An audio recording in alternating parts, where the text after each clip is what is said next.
Welcome to Season 2020, Episode 8, Mashed Potatoes.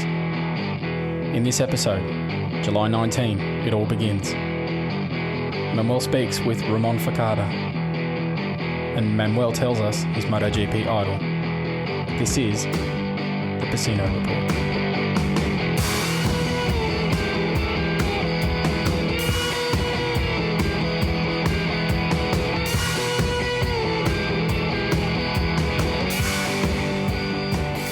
Hello and welcome to the Pecino Report. This is the official podcast of PecinoGP.com, hosted by me, Dave Gill. Welcome back to another fantastic episode. I've got the familiar faces in front of me. It's another big news week, and I absolutely lost for words. It's that time of the week again, and I just want to welcome my co-hosts. I'm going to actually start with Manuel again this week. So I've got him. He missed the memo. If you had video, ladies and gentlemen, there's three of us in red T-shirts. Manuel's decided to just remind us who the boss is, and he's gone. He's like, I will wear what I want. I will wear what I want. No. Sorry. I think we have different concepts about what is red and what is blue. He could have, like I said, he's probably got red underwear on so we can mix him with the team. Yeah. How are you, Manuel? How's your week been? I'm fine. I am pretty well. I am very positive because things, the wheel seems to be starting to turn around, and life is getting better. That in the last 8 weeks where I have been locked down like a dog in a doghouse, you know. Well, I must say you're looking very fresh and relaxed and recharged and ready to get out there. Yeah, there's a sparkle in Manuel's eyes. There is. Oh, there is indeed. I can't wait for the segment at the end to see if that sparkle stays there. Yeah. Drill it out of him. That's all I'm doing this for now. It's the Manuel Incident. Exactly right. It's 30 minutes of filler, and then I'm just waiting for the 15 minutes at the end. Yeah, I reckon we scrap the rest and just pick on him all the time. Stu, mate, how are you, my friend? I'm very well, thank you, Dave. G'day, Andra. G'day, Manuel. How are we all out there in podcast land? I'm doing very well, mate. I've had a good week. As Manuel said, it's getting to the end of lockdown time now here in Australia. Things are starting to settle down as well. We've got Mother's Day this weekend in Australia, so happy Mother's Day to all those mothers in Australia. And here in Queensland, we're starting to have some easing of restrictions, so that's pretty good. I've had a really good week in MotoGP news as well. It's been absolutely fantastic. We loved the virtual Grand Prix last week with all three classes. It was exciting to see. However, I must make a point of just putting a spotlight on young Quartararo. He's a wonderful racer. He's going places. He's up with the factory Yamaha team this year. Fancies himself as a bit of a gamer boy. If everybody looks at the replays of the virtual Grand Prix, he's got the customized gamer handset and the console. Then he gobbed off as well because he had the controller that only bought in Malaysia. Yeah, yes. I dare say that's where he got it from exactly. And then he proceeded to crash about nine times and nerfed pretty much everyone off and came stone last. So did he have that new hairstyle going on? I think I saw a post with his cool. I don't know how to explain it appropriately. Cool his Gobert hairstyle, so he's doing very well. So Quartararo gets my face palm of the week this week. Well done. And he still hasn't earned enough money to have the lighting fixtures in his house fitted properly. Exactly. Manuel, those guys seriously need to have the fake backgrounds. I know you don't follow the virtual GP, Manuel, but if you have a look at Quartararo's footage, you can see obviously into his lounge room, and there's bits of his lounge room that are still yet to be finished. There's lights hanging. Maybe it was booked in before everyone got locked down, so they couldn't go there to finish the job. There's lights hanging out of the wall. There's wires coming out the ceiling and everything. It's hilarious. And he's got no fixed address. He's just squatting. That's it. He's on the move. You can't tax me if you can't find me. Oh dear. That amazing voice that you can hear in the background belongs to a lovely lady, Andra. Welcome back for another week. Super Andra. Back to you again from my bedroom. You've been super busy. I have. I've never had so many people in my bedroom before. Well, actually, hang on a minute. Recently. translate this. I'll message you later and explain it. We'll draw your pictures, Manuel, and explain what we're talking about. That's the adult podcast later on. Yeah, that's right. Dave's given us rules. We're not allowed to have explicits in this one. No, I've been having more chats with people all around the world. So I spoke to the beautiful Nikki Kovacs she's in, I want to say Budapest. I can't pronounce, in Hungary. Budapest. I've noticed when I listen back to these podcasts that my pronunciation of a lot of things like Le Mans is very even my husband was laughing at me and I'm like, I don't know, like that's how it's written, that's how you say it. I want when Manuel said, if you ever, I want this as a bumper sticker. If you ever say Le Mans as Le Mans, you will never get there. Exactly. I was just bumper sticker. I was just ready to repeat it. Le Mans. That's why I actually asked the guys earlier for the listeners about how to pronounce some names as well, because I'm all up for embarrassing myself, but I've got to keep it. In check or it will just get out of control. Anyway, yes, I had a great chat with Nikki. She's a rider as well as a MotoGP journalist. So you guys have a listen to that chat. There's a couple of we did a bit of what her memories are of Manuel. So we get to hear some, so we get to hear, and again, only things that people can hear about. So did she say the same thing? This segment busts my balls. Similarly, kind of. It was that whole thinking and eye sparkling and funny things going on as well. So I think there's a lot more these journalists keep to themselves that they don't let us know about. But anyway, so I have another thing to tell you as well. But Manuel, I just need to quickly ask you, would you quickly share with us a memory that you have of Nikki? An e-memory or a standard memory? Oh, just something you'd like to share with us. No. Nikki, I meet her almost on every Grand Prix.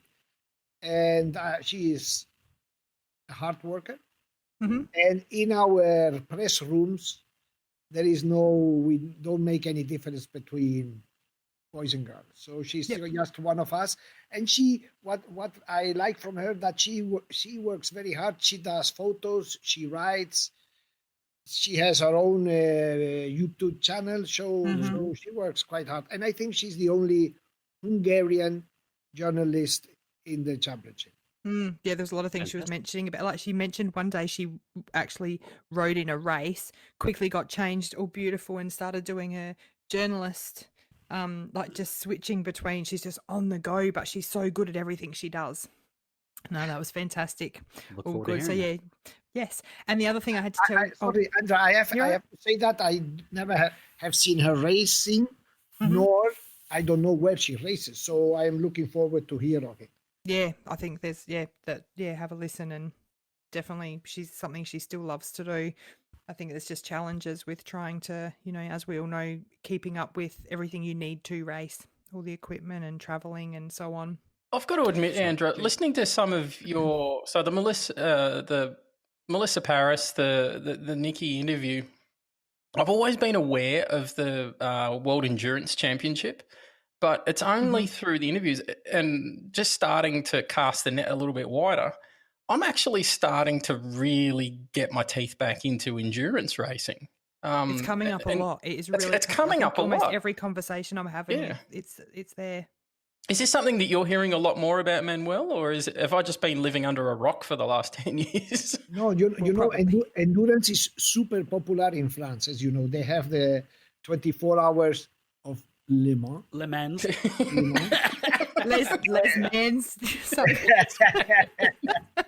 And they have also this Boldor 24 hours, and it's super popular. The tracks, they get completely full for these kind of races. And these races are the destiny, let's say, of riders who aren't that quick, that fast. You understand? So it's a championship where you don't need to be especially fast. You have to be. So do they do teams of 4? Do you see where I'm heading here? Oh. See how many boxes there are in this. Look at that. That would be a nice team, eh? We can race this. Ladies and gentlemen, let's check in from the top. 1. So it'll be entertaining. Going quickly back to the endurance race, they are amazing. It's fantastic. But to follow the races as a spectator is so difficult because you never know who is first. Because Exactly, they keep doing around and around for 24 hours. So if you don't have information, you just see bikes going by. But they would have hospitality, though, wouldn't Isn't they? every race like that? Yeah. Sorry. Yeah. Meow. Meow. Oh, no, but you know who is first and who is second Yeah. and third. Yep, In yep. the endurance races, you don't know. Unless yep. you have access to the information that we have in the press room. But the racers are amazing. You know what? You imagine the box is working like a factory 24/7. So incredible. And a lot of the skill is in, like you say, in the garage, the mechanics actually maintaining the bike and keeping the bike going, because there's that many little niggly issues to keep a bike running for that amount of time. You get little coolant leaks, you get bits of fairing coming off, and so the mechanics just maintaining the bike is one of the big skills as well, isn't it? David, do we have time for me telling you an anecdote about 24 hours with Anthony West? Say no, Hang on. I dare to say Go on. With Westy. Let me just get today's script and just rip it up for you. I need the sound of paper being torn. Here comes Manuel just detonating. It's all right, we get to get him back. Go for it. Like you're doing my job for me. I love it. Anthony West, he raced for a while for, I think it was Kawasaki in the World Endurance Championship, right? So he explained me that in one race that was in Le Mans. Sorry, what was that? Didn't understand what you mean. Can you say it in my language? He went out for a stint, one of these stints they do. It's a 1 hour stint or one deposit stint. That is more or less 1 hour. So he told me, well, it was so freezing cold that I started to, I wanted to go to pee. You say pee, right? Yeah. So he said, I was waiting, and then, then arrived my turn to change the bike, to change the rider. So get into the garage and let other rider jump in. So he went in the garage, in the pit lane, and when he wanted to get off the bike, the team manager said, no, the other rider is not ready. Do another stint. And he was like, no. Yes, and then he told me, look, I couldn't resist. I just tried to make it in the leathers.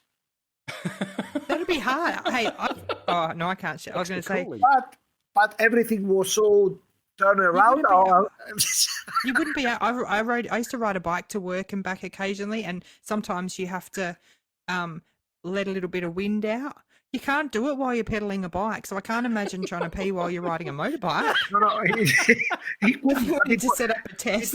It was not because it was pedaling. It was because something there wasn't squished. Oh, bless him. That would have been torture. If he can tie it in a knot. That would be torture. So I don't remember how it finished, but up to this point, David, Stu, and we can understand him very well. I suppose if he's got half a dozen, suppose if he's got 6 cheeseburgers stuffed down the front of his leathers, that's also going to be very nice of you. That'll do it. I'm sure none of you know what that would be like. Oh God, no. So can I just quickly share one other before we move on? I just want to share with you one. This is another highlight from my week, and I think if anyone's checked out the picture that was posted on our socials during the week of a Valentino Rossi in the kitchen, I had a dream that he walked past me and he said, "Andra, come with me. Let's make mashed potatoes." Mashed potatoes. Hey, I'm hoping it was something else, but I think it was just cooking. But is it the I had most to share random that with you. dream you've ever had? Yeah, it was definitely. Andra, I have a question. Do you speak when you sleep? I have to ask Adam. Could you imagine Adam?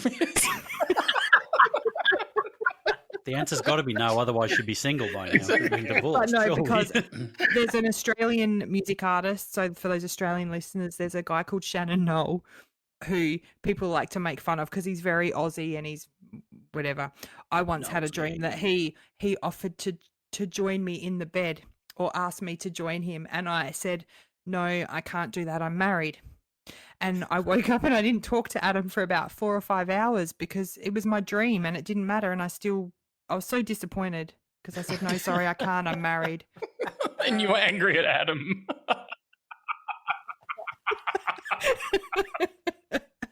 was. It's not fair. Andra, and in your dream, you spoke perfectly Italian, I can imagine, no? Of course. To Oh, he did all Valentino. the talking. Yeah. But what the hell? Who dreams something like that? Look, we're in danger of losing the G rating on this podcast, so if I could move it on. We're sailing pretty close to the wind, aren't we? It's only downhill from here. Oh, Manuel, there's some huge news coming from DORNA. We've actually got a race date on the horizon. Yes, as we spoke in the introduction, there are very good news. In fact, there are 2 Grand Prix already confirmed, or the intention to do them, because now it depends on the governments. But today has been signed 2 races in Jerez de la Frontera, and the dates would be July 19th and July 26th. As we have explained here before, there will be, the idea is to do on each track the championship is going to held two Grand Prix. Okay, this would be again. Hang on. Stu's having a fit over here. Stu's about to explode. Did you just say July the 26th? That's your birthday. That's my birthday. Oh my god! Happy birthday, Stu. Have A Grand Prix. MotoGP racing back. Yes. You'd be like, family, I've been with you too long. I don't need to be with you today. I've got stuff to do.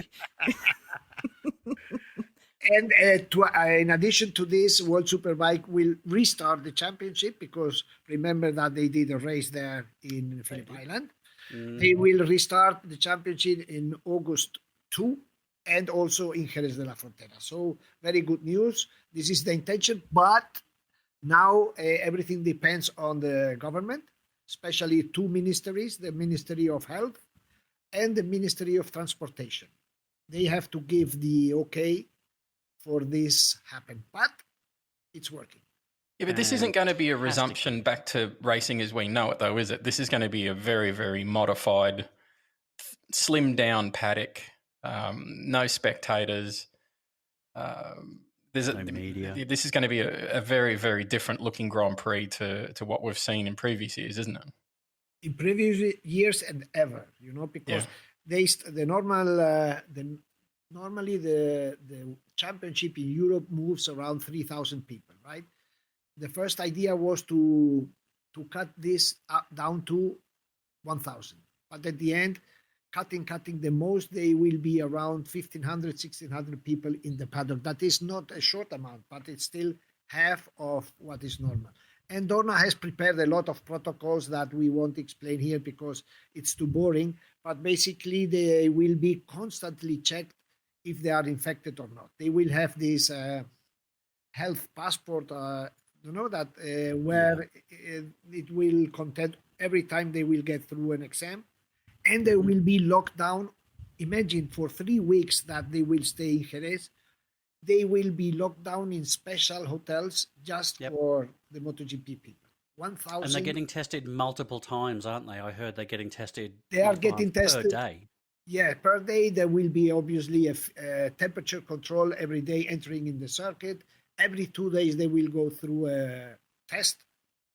A COVID test, yep. And another important thing is that people out of Europe, they will have to be there 2 weeks prior to go through a quarantine. For the 2 weeks isolation. Yeah. So the Japanese and the Americans, Miller, for example, your Jack Miller, he will have to go there 1st of July latest, because he has to stay 2 weeks there to go through the quarantine. Yes. So are they going to be locked up quarantine, or are they going to be able to get out and practice? And I don't know. That'll be interesting, because I pictured once they go back to racing, they're going to be able to get out there and get back into it. But it sounds like if they're locked up, lockdown. That's not a lot of preparation time. Yeah, there will be lockdown somewhere as well, because if you do the quarantine, it's a quarantine. You have to Maybe they'll have to play the Absolutely. MotoGP game, because apparently that's good training. So it's not easy. If you see, it's very, very, very, very complicated, but at least there is a plan.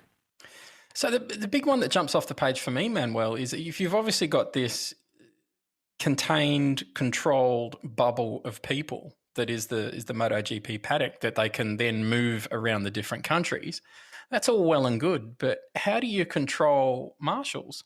At some point, the riders are going to have to interact with marshals and track staff. So, how does that work? If a rider goes down, he's on his own. Exactly right. Does that mean you're out for the rest of the? If you're in a 2-week quarantine, You can't crawl to medical. You're gone. No, because just push them off. They told us, look, as they will be into the leathers and with a helmet on, but they imagine the rider wanted to open the visor. And the marshal, no, put it down. No. You know when they run over with a fire, is sealed in. You know when they run over with a fire extinguisher, they'll be doing it, but the bike won't be on fire. It'll just be insect repellent, and they'll be like spraying it. Hand sanitizer. What have you got me thinking? All this time we've been worried about there's been no face masks. We could have been wearing motorbike helmets. Oh, now you're talking. So this is, but at the end, look, to be realistic, it's impossible not having contact with the people of the circuit because in front of the boxes, you know that there are firefighters. They have to be firefighters. Yeah. Walking up and down the pit lane, they are these technicians or technique supervisor that check that everything is well fixed. You know, they analyze everything. So the complete not relationship with the people on the track is impossible. But they will all be in quarantine. They'll all be locked down, and then they will just be together. So it's a quarantine kind of. Look, they have to sell. Surely they have to sell the format. Okay, and the truth may be different, but they have to sell the format because the government has to say yes or no. And if as better or as nicer this format looks, easier they will allow it to happen. And we're hearing similar things here in Australia with other sports, with football and rugby coming back as well. We're hearing the league itself saying, we're going to get back on this date and this is what we're going to do. But then when the media talks to the government, they're saying, well, no, actually, it's a suggestion, but we need to approve. They need to see the details of all this. And it sounds like that's what's happening in Spain as well at the moment. So DORNA has put a plan together, but the government is still sort of looking at it and saying, well, we need to look at the finer details and make sure it actually works. Yeah, but I think that all these people know much more than we do, you know, because I can imagine that the government works with a photo in the future, with what is normally that will happen. Yep, you know, a vision to get to, Yes, too, you are in the airplane business. There are companies, they have plans for... months ago when this started, they had already a plan to come back in August. They wouldn't be planning this week by week. There'd be contingency out for months ahead. As you said, Manuel, all the signs are positive. There's now, look, as movable as it may be, there's a date on the horizon now. So the 19th of July is going to be my new tattoo that I get on my arm so I can get up every morning and look at it. But do one of these tattoos that you can erase in case of temporarily, a henna thing. So, and just to clarify, Manuel, so I've heard a few different sort of reports as to how the season's going to commence. So you're saying that they'll be going to Jerez and there'll be 2 weeks of racing at Jerez. So I've also heard, and I know we've got the Czech Republic and Austria is still also, you know, relatively firmly locked in. And so there's a limited amount of time between those two. And I'm hearing some people also saying that Aragon is going to be in there somewhere as well. So can you confirm or deny what they're saying about there being 3 circuits in Spain that they're going to be going to before they hit the Czech Republic? Yes, because you have to consider something very important. As we spoke, in Jerez, there are a lot of infrastructure to put the people in, hotels. For example, this infrastructure doesn't exist in Mugello, where normally we sleep in private houses and in B&B stuff.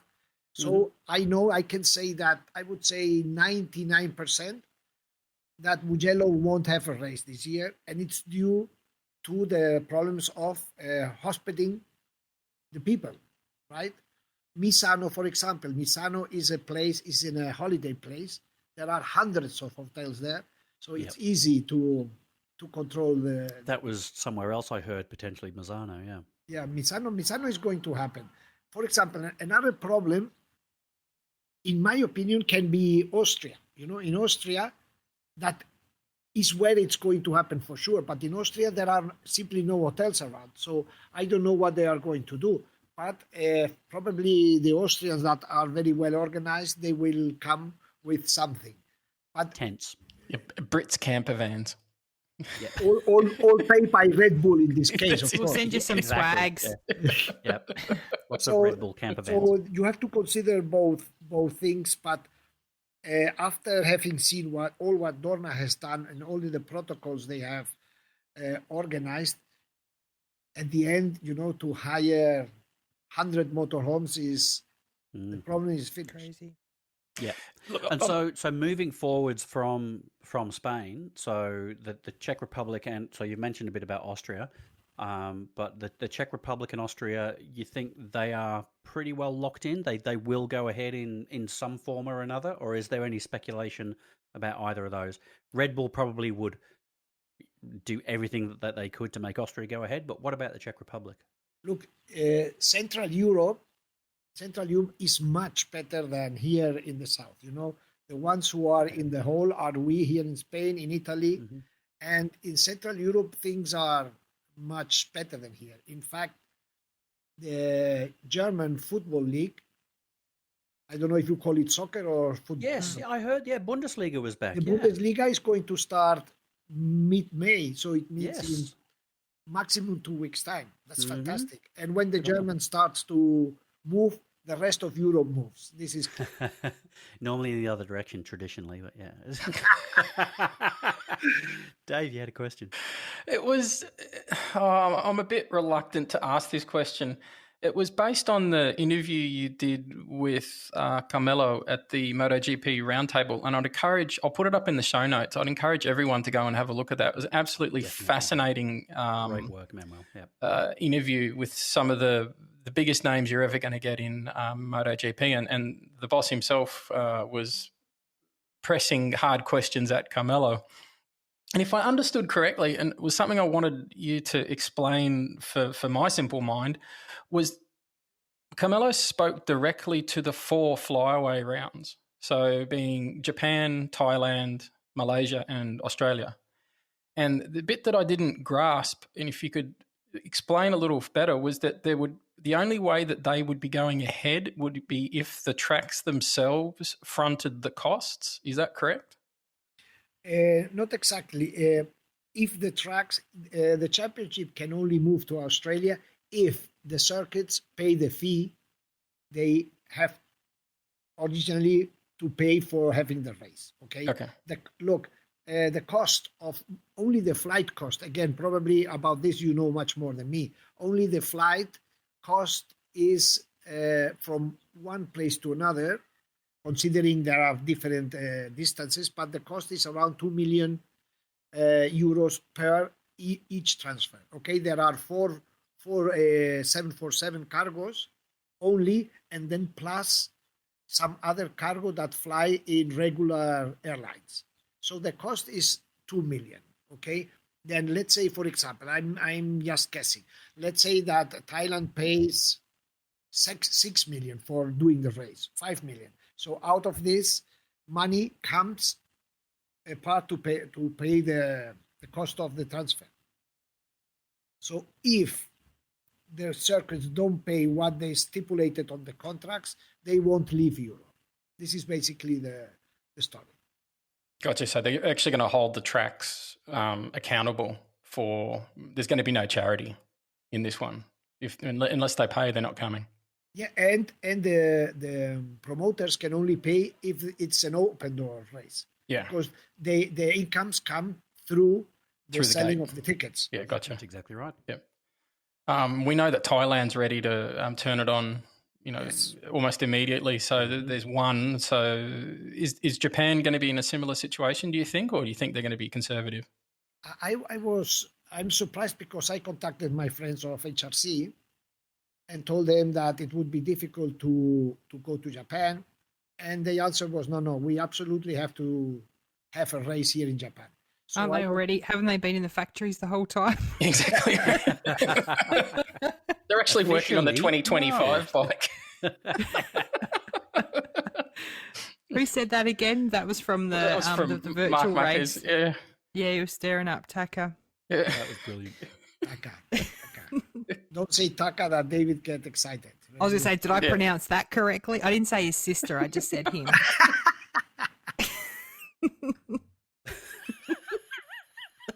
Sorry. Beggars can't be choosers, ladies and gentlemen. Any way to marry into that family, and I'm up for it. So.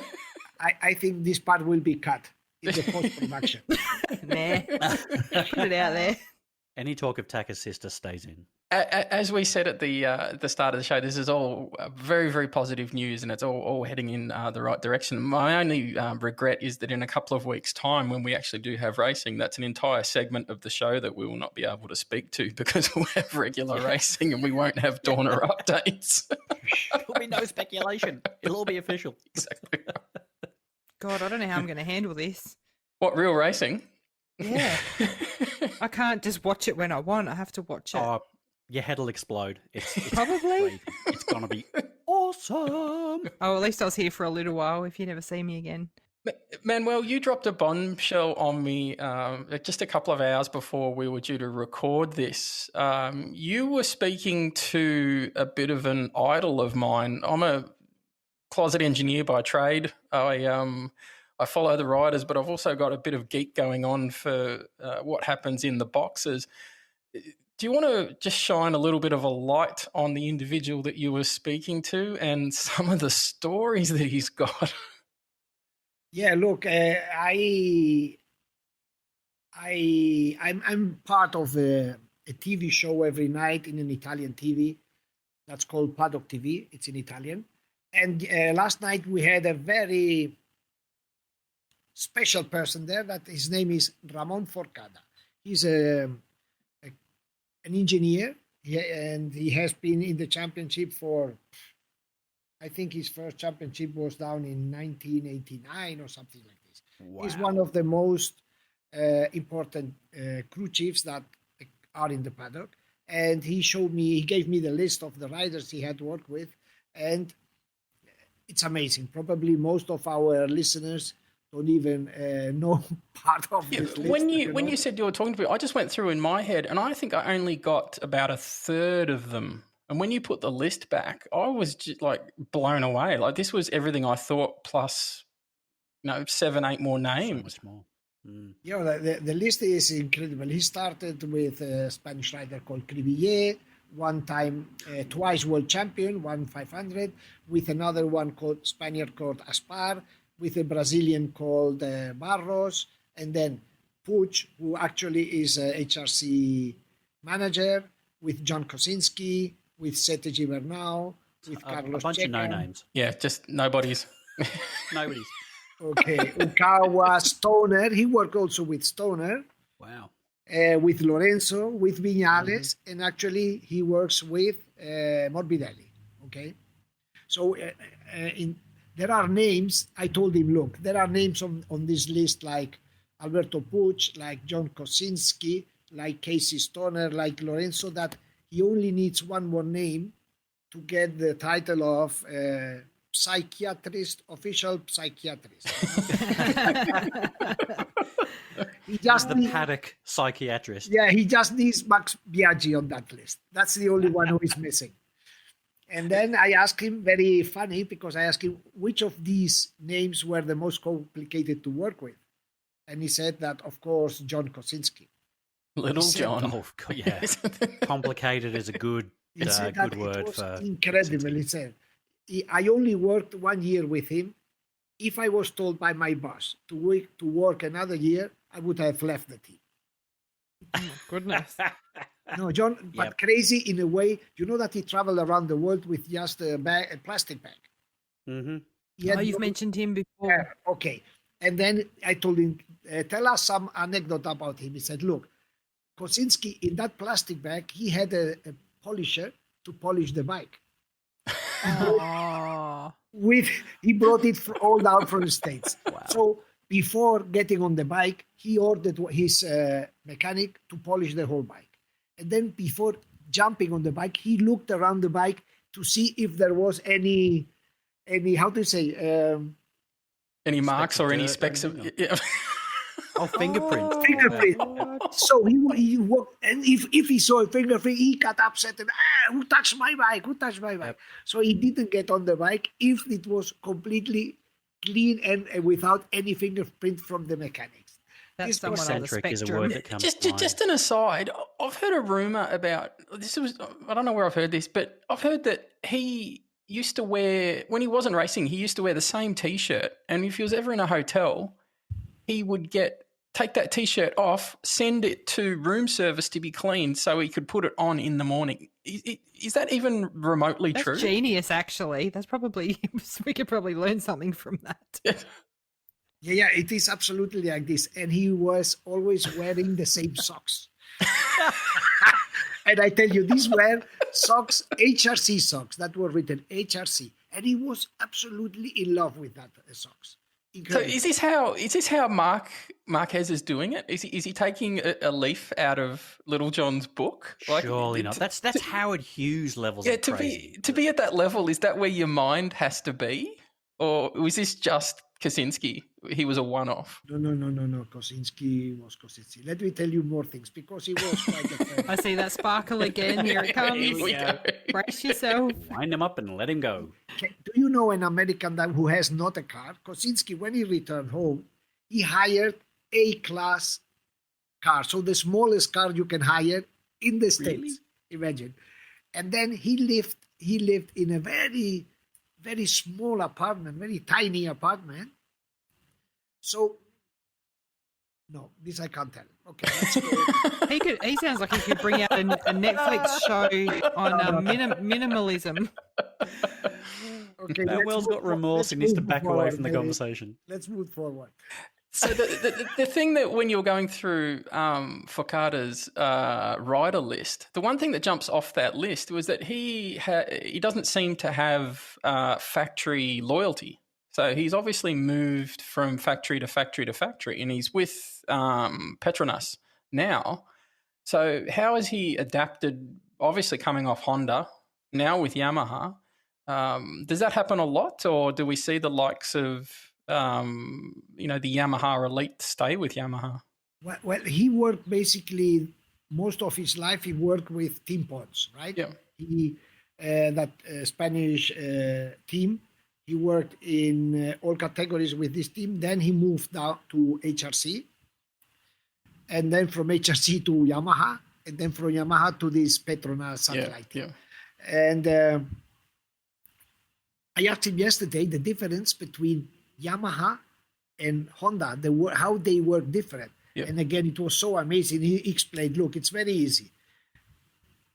Honda is probably 20 times bigger than Yamaha. He said in Honda's racing department, only they have 1,200 engineers working for that. 1,200. What? Plus imagine their lunch conversations. 1,200 engineers in HRC.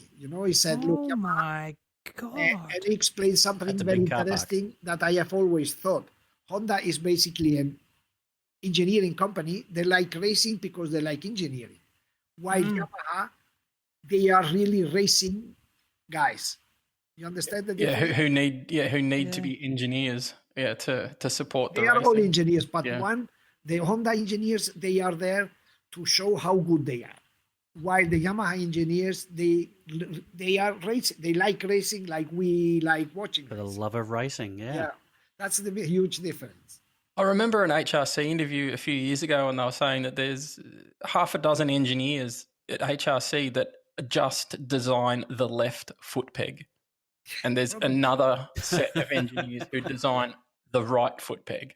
Like there isn't a foot peg team. And then they progress to something else. Sorry, I'm picturing them at the back in a Ron Burgundy style battle. Yes. The left foot peg guys versus the right foot peg guys. Of course. So when you have 1,200 people working, imagine you have to give them such absurd tasks. Jobs, yeah. But they will focus upon making the best foot peg that has been known to man. Yes. but you joke, but it's probably true, right? Absolutely. I think it shows in the product that you get. So look, Andra, the whole Ducati factory producing the street bikes, everything, has 2,500 employees. 2,500. HRC has only engineering 1,200, plus all the mechanics. So the comparison is absurd. Yeah. See, I come from a small, simple place, so I can't even comprehend that. I need to get out more. It is insane numbers, isn't it? I've heard HRC likened to the NASA of the racing industry. Mm-hmm. Like there's nothing else on the planet. So then the more I hang out with Manuel and the more that I sort of hear these stories, that it sort of just goes to underline that they're on a completely different planet. Let me tell another quick story out of the script. Look, talking about HRC, you remember the famous NR, no? NR? Honda Yeah, the 750. NR? Yeah, oval piston. Yes, exactly. So when I spoke with the engineer who invented that bike and explained me that at that time, they were looking for a very special material to make the bike specially light. So this material was only in the hands of the NASA. So they had to ask, NASA had to ask the American government if they allowed them to send a big piece of this aleación, no? metal to Japan for doing that bike. So they were ready to pay anything. We're not going to put this into space. We're just going to make it accelerate harder than it's ever gone. It's just perfection. Really fast. The same with the gasoline. They had a fuel. No, look, Total. You know the company Total. It's French. Yes, French chemistry company, right? Yeah. Mm-hmm. They had an additive to boost the gasoline that was used for the jet fighters. So Honda went there and asked for this additive. Again, the government had to give them the okay to give this additive to the Honda, and he told me, look at this. He told me it was so poison that the mechanic had to handle this with special mask. Oh my Lord! Because if they breathe a little breathe bit, it in. Yeah, they would get killed immediately. Yes. This is how. John Kocinski's fanaticism is starting to make a lot more sense now. He's actually trying to get the residual fuel off the bike. He's not crazy. He just doesn't want to die young. That's it. And this shows the level of Honda. You know, you don't realize until you start to know numbers or until you go to the museum Honda has in Motegi. Mm-hmm. That's the look for us. That's like going to Rome to see the Pope. It's the same. It's the Holy Grail. Yeah. Yep. And just doing a bit of an ad for the Suzuka 8 Hour, they've named the dates for the 1st of November. So if you want to catch up with the four of us there, we've all put a stake in the ground. There's Manuel shaking his fists. He's doing a victory lap around his backyard. Yep. I'll do a big wheelie. Yep. Yeah, ladies and gentlemen, if I'm not there, it's because I'm dead. Yeah. It's a good place to die, Suzuka. Exactly. We couldn't convince Andrew that there's actually a entertainment park on the inside of the racetrack. Oh, I can't even fathom it. I think you're telling me porcupines or stories. Mario Karts, come on. Just to get me in. Look, I can't. There's Mario Karts on the inside of the circuit. I can't wait. Seriously. I can't wait any longer. I want to go on to the next segment. I've been bursting all week for this one. Are we ready for a Manuels incident?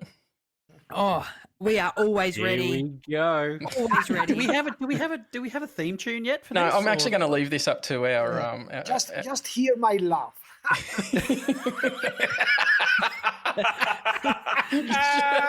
This is that's look. His body language gets defensive too. He's starting straight away. I'm in got front of the body. Yep. Mm-hmm. There's no escaping. You need to have a white Persian cat on your lap when you do this section, Manuel. No, No, Mr. Gill, I expect you to die. Lawyers on speed dial. Who wants to go first? Okay, let's go. I'll go first. I am in the corner. I don't have very much information here, but this I all know myself, okay? And please let me finish till the end, even if you work it out quickly. So this rider has won 7 championships, 9 in total, came 7th in 2019. He has a beautiful earring and a beautiful 25-year-old girlfriend. There's been... Wonder who it could be. No, wait. There's been rumours that he may quit MotoGP and move to Moto2 in 2021. Yes. What are his cooking skills like? And he wanted to make mashed potatoes with me. Ladies and gentlemen, who could it be? Does anybody know? Vale. Hang on, you want me to one word? One word in the story. memory. This is going to be the hardest one yet, I think, Manuel. One word for Valentino. My idol. Oh, Wow. was not expecting I that. like. Yeah. No. Yes, Let's dig into that. I have seen him arriving with 60 years and he's still here, and I have seen all his career. I know him personally and I know what he has done for the sport, and he has been one who has made me cry. I told you that I have cried 3 times watching races. Oh, And really? One was Valentino 2004, no? South Africa. Yeah. Kailami. Yep. With the return to the M1. Welcome. Yeah, welcome. Oh, Yeah. welcome. Yep. First race with the Yamaha. Still goosebumps. Yes, Of and course. no, for me, Valentino, I told you, I think that for so many people around the world, for me, he is MotoGP racing. He represents MotoGP racing, and he has made, probably the most important thing of Valentino is that he has attracted to MotoGP people who don't like bikes, Mm-hmm. Yep. like Andra, for example. Yeah, I was gonna say. Very cool. Except Yeah, actually, that's fair. what happened with her. That's undeniable. Yeah. I'm only human. Next one. Stu, go for it, my friend. Okay. So, my Manuel incident this week, and this is going to be a lot shorter than the listeners are used to. Oh, so I'm gonna thank have to God hand- for that. We normally cut them anyway, Stu. Yeah, exactly. Yeah. Hey, hang on a minute. I haven't been listening back to the recordings. What do you mean it's one word? Are you part of it, Stu? I've never heard you in any of them when I listen back. So, this young Spanish motorcycle racer, You don't narrows it down. 24 years of age, in his career so far, he has 2 world championships. He has worked his way through the ranks, racing 3 years in Moto3, culminating in a world title, racing 5 years in Moto2, culminating in a world title, and he has now been promoted to race for the Repsol Honda team alongside his brother, and this young man's name is... Oh, can I answer it? Go on, come on, it's the apprentice. Here she comes from behind. I can't remember. Is it Alex? Well done. Yes. I was like, what's his first name? I did that all by myself. Alex Marquez. Alex Marquez. One word. He's a cutie, by the way. I love the brother relationship. He is much better looking than his brother. I got it. Oh, go. He's a victim. A victim. Victim. What does that mean? Oh, I was not expecting that. Oh. No, what do you mean? A victim of his brother.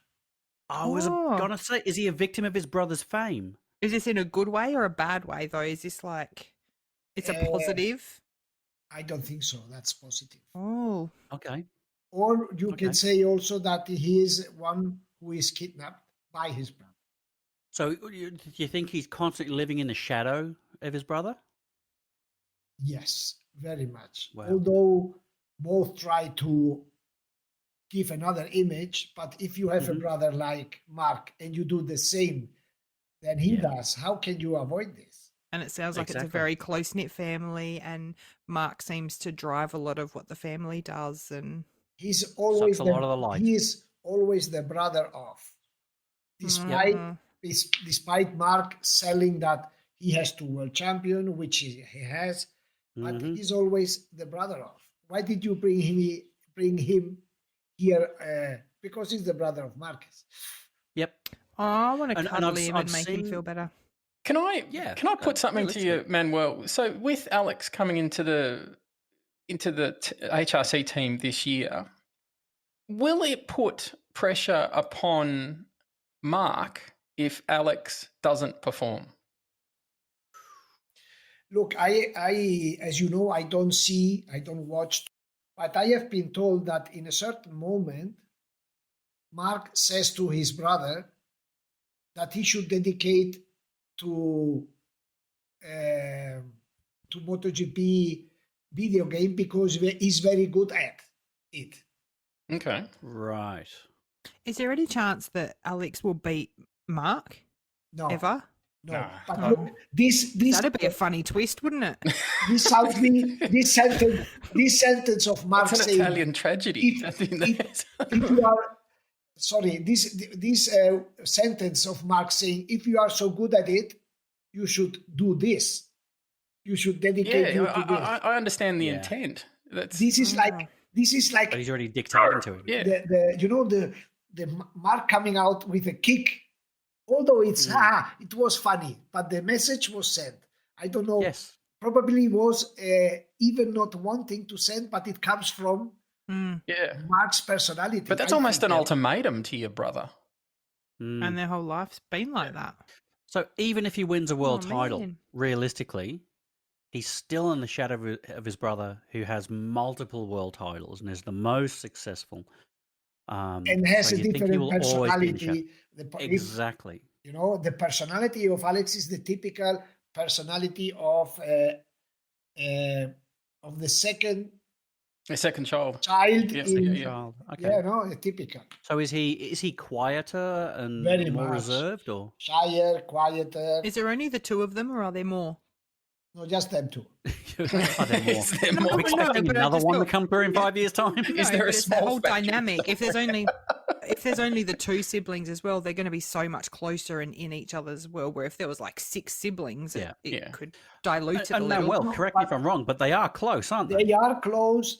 Mark always comes out to defend his brother. And in my point of view, the only weak point of Mark Marquez, if you want to attack him, is attack his brother. It's the only thing that may destabilize his brother. The only thing. Wow. Let's hope the competition is not This would listening. be a low blow. That's what Vale is going to do this year. He's going to for Alex and see what happens to Mark. So we're going to see Maverick on After one. we're finished in Maverick the on one kitchen. side. I can Fabio tell on you. the other. I can tell you one of Valentino that I will tell you when we switch on. Okay.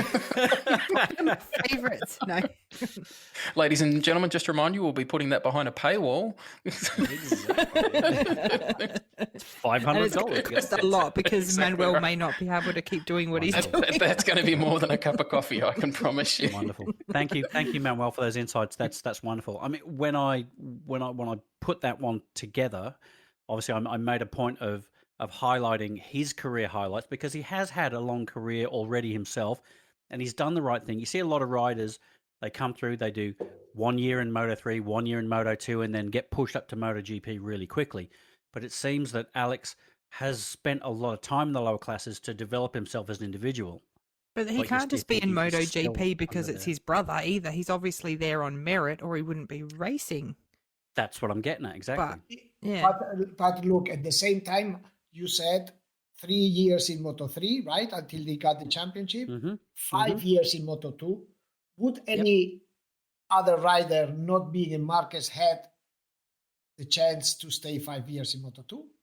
Yeah. do they have to? I got to ask one of my questions. So with the different Moto3, Moto2, MotoGP, can they stay in Moto3 as long as they won, or once they've won a couple of championships, they have to move up? No, in Moto3, the limit, I think, is the age. And I don't know if it's 24 or 26. Probably 24. Moto 2, though, they can stay there as long as they In like. Moto 2, Okay. they can stay until they Keep winning, retire. keep winning. But then I suppose you'd want to move up to Yep. keep challenging yourself. But yeah, I wasn't sure if it's something that they have to do. And if you're a 41-year-old Unless Italian your name's MotoGP, Rossi, then you want to go then you back want to go to Moto backwards. 2. Yeah. Exactly like next year. I think we've still got one more of these to go. How's your David, broccoli smoking your turn. going? Look, look, thank you for doing Alex. I actually wouldn't have thought of doing him. I'm glad you did. I learnt a few things during that. So, look, I've been wanting. Officially now done Alex Marquez. We've done Alex. We can put him on the wall.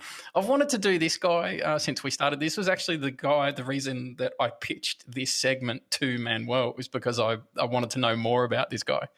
So I'm not going to give away where he was born. He was born in 1969 because as soon as I say where he was born, it's going to give it away.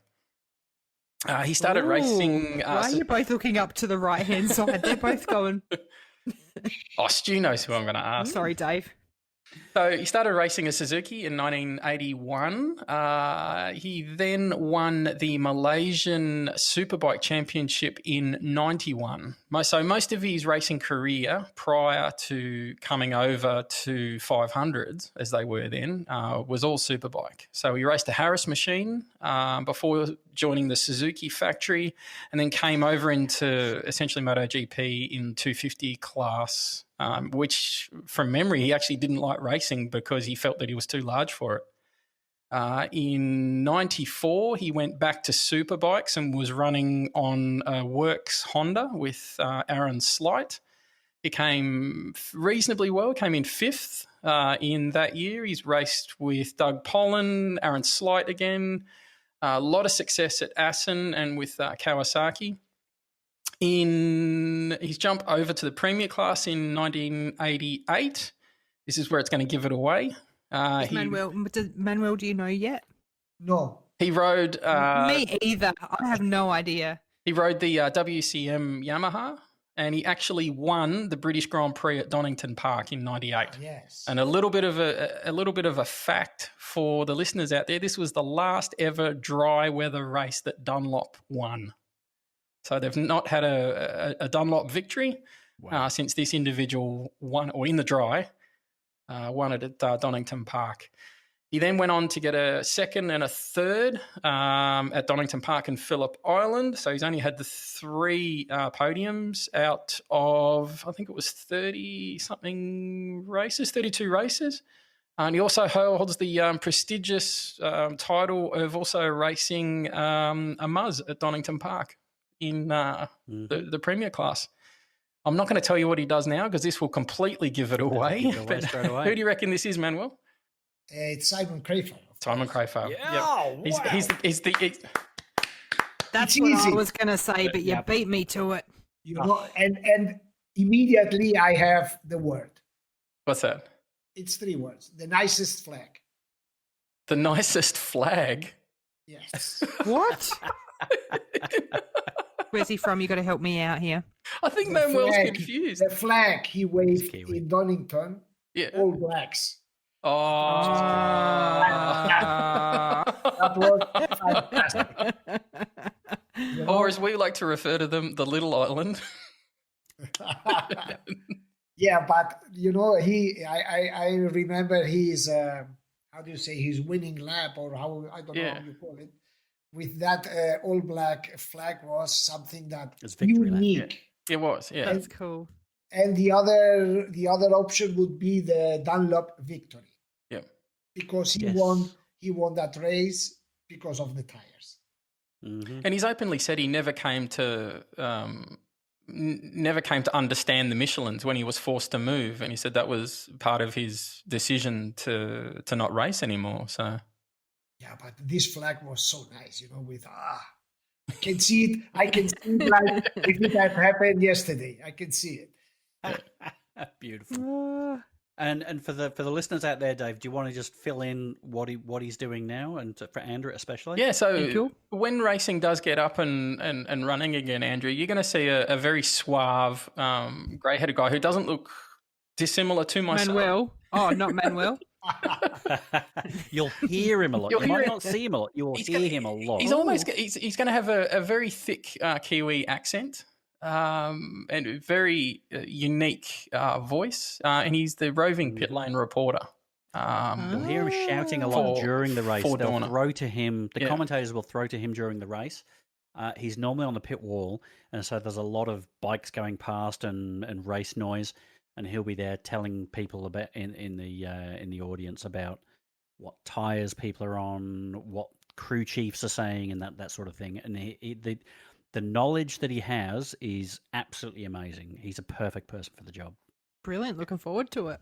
I have to say that as a person, he is so educated, he's incredibly nice person. Actually, he lives in Andorra. Yes, I was going to say that. He lives, And he, before doing this, probably still has, he was running an off-road school. That's right. In Andorra, yes. For some reason, when I was listening to him, when he was saying that, I was saying, "Oh, what are you going to do in your downtime?" And he goes, "I've got to go home and do jobs around the house." For some reason, I had in the back of my head that he was going back to New Zealand after every race. And I've had this picture. To go and care for his sheep. Yeah, to care for his sheep. Yeah. And I've had this picture in my head for like 3 or 4 years now. And it wasn't until I was reading up on him and he goes, he was based out of Andorra. I went, he's not flying back to New Zealand, you idiot. He goes, he's getting in his car and driving an hour. He's just got to get a taxi home. That's it. You know that when they offered him the job of doing what he does, he was really insecure and shy. Yeah. So he had to go to an actor school. He went to an actor school.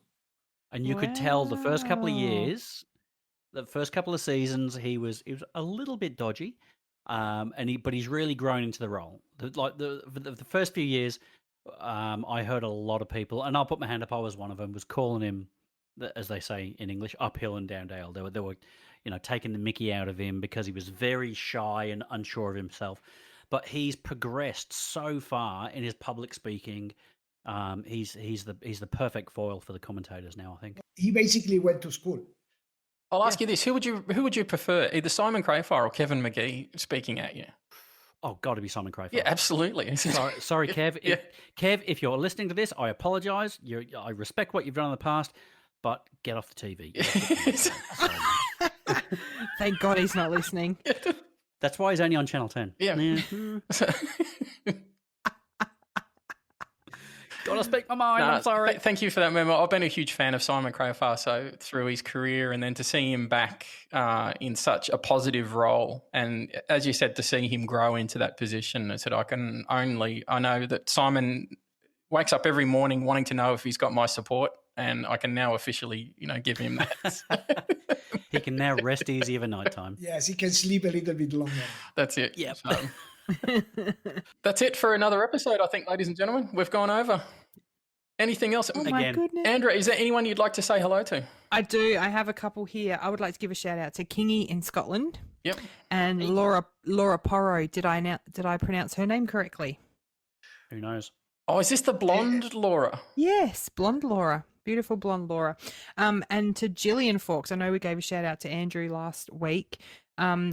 Gillian was messaging. She said that I needed to check out a Moto2 rider who we will call Jorge, can I touch your stomach muscles, Martin?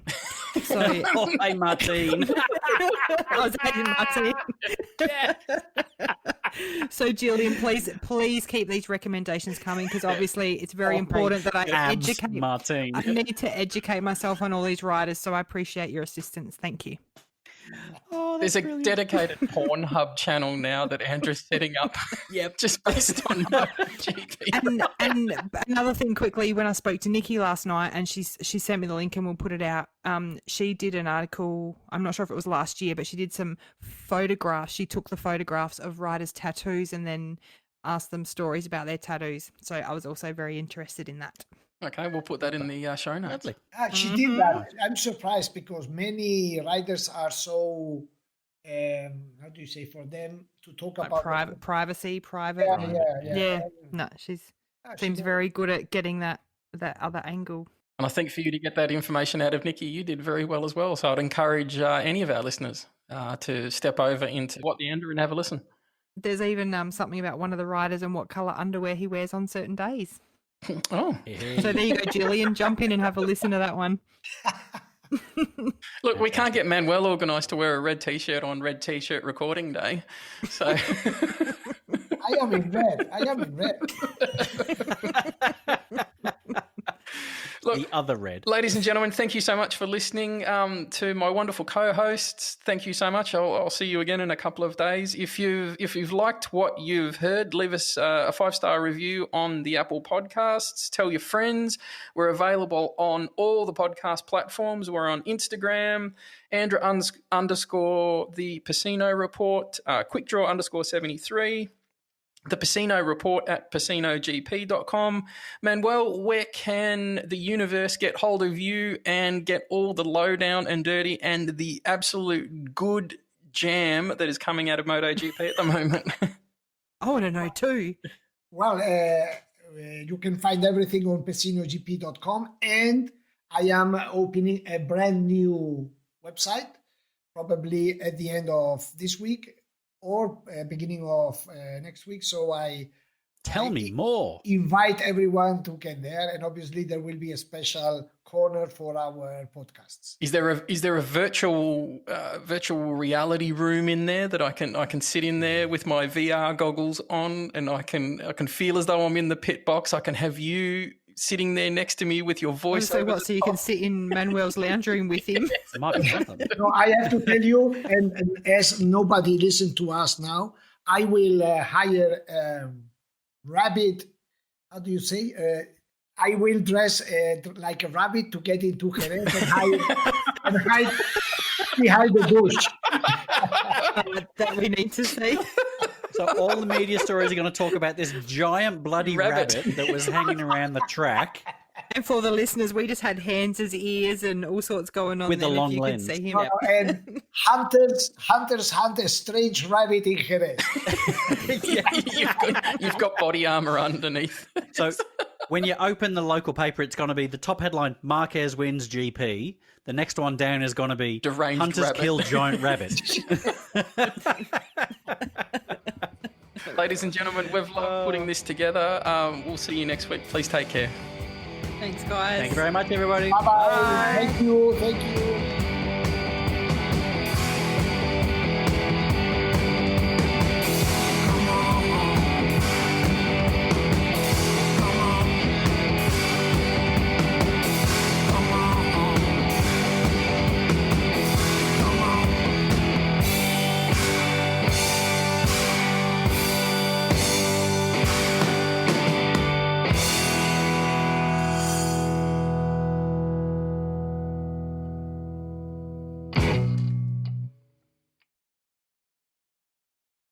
I reckon she wants to date you.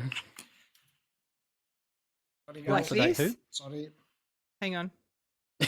That's it. How do you do it? Right? The shocker. Yeah. Although I have had 3 children, so it might take a bit more than that. I don't know. Aiden, please cut that out. Do not put that on the podcast.